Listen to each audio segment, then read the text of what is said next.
Bonjour, Abby et Anna. I have a copy of your exam in front of me, so I thought we might just take a minute and look through it together and make sure that the sections and their directions are obvious for you. Um, we will do the first two sections in just a minute.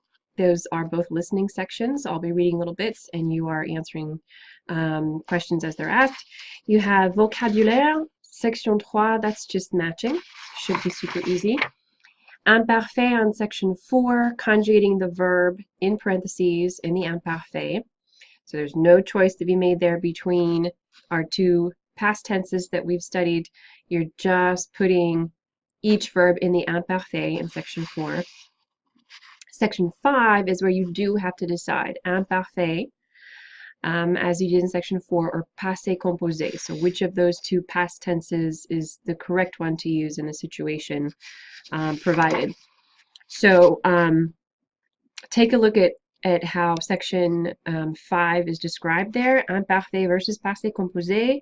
Un temps épouvantable. So we've got Jean-Michel and he's reminiscing. You need to put them in one of the two past tenses. I think you should be able to find some clues, some adverbs maybe, or expressions that indicate which tense you want to use. Section 6 should be a very straightforward, easy to create sentences using savoir or connaître. You're using from columns A, B, and C, one element from each of those three columns to create the sentences. So I gave you an example using my name, Madame Edwards, as the subject, and then using savoir in the negative. So Madame Edwards ne sait pas. And I chose to use a verb, nager. So Madame Edwards ne sait pas nager as your model sentence. So you can use section B, use each one of those once. In other words, you're using both verbs, savoir and connaître, once in the affirmative, once in the negative. And I think these have logical conclusions. I think the subject and verb come up with logical conclusions for section C, but you know, if you tell me that Will and Jada Smith know Farmville well, I am not going to mark it wrong, even if it's not specifically true for that sentence. So give me grammatically strong sentences. And then section 7, the culture, you are choosing A, B, or C, which best completes the sentence. And these all were facts from the culture section in chapter 8. So that's what the exam looks like. Let's do the dictée. Dictée, one long sentence. I'll read it twice. Suzanne a besoin de louer un studio dans une résidence universitaire. Suzanne a besoin de louer un studio dans une résidence universitaire. In fact, I'll read it 3 times. I'll be reading it 3 times for the class. Suzanne a besoin de louer un studio dans une résidence universitaire. Voilà, c'est la dictée. Section 2, exercice d'écoute. Quel temps du passé? So you're listening to some memories of childhood vacations. You're doing 2 things. You are putting an X in the column that corresponds to the verb tense that you hear. So you're putting an X under imparfait or passé composé, depending on which tense you hear. And then you're also writing the infinitive. So not the conjugated verb, but just the infinitive of the verb that you hear in that tense. So for example, the modèle, you're going to hear ma famille allait toujours à la plage. Ma famille allait toujours à la plage. Of course, oh frick, that's not the passé composé, that's the imparfait. Sorry. So that X, you should have a red X, not under passé composé, but under imparfait.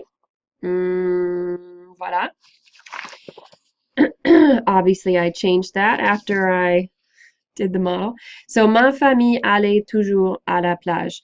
That is an example of imparfait, right?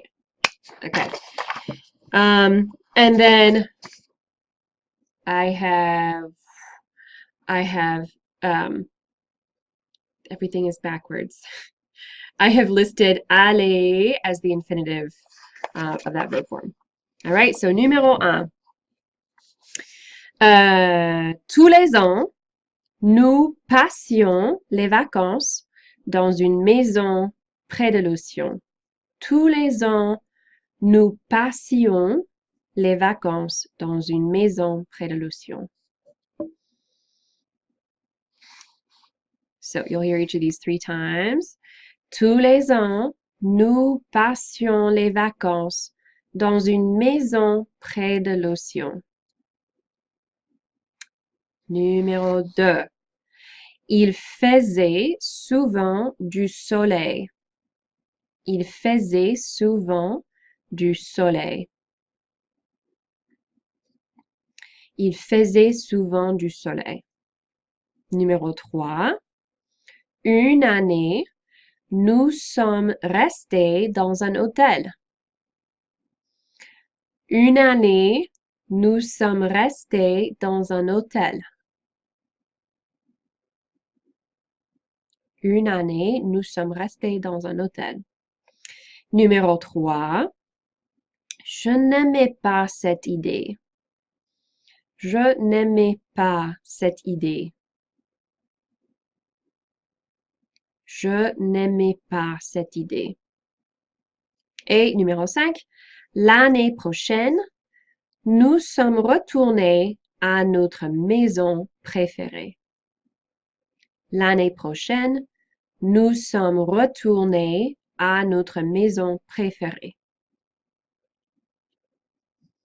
L'année prochaine, nous sommes retournés à notre maison préférée. Voilà. Okay, bonne chance. Miss Courtney will get these to me and I'll be able to give them back to you with everybody else's on Wednesday. Bonne chance.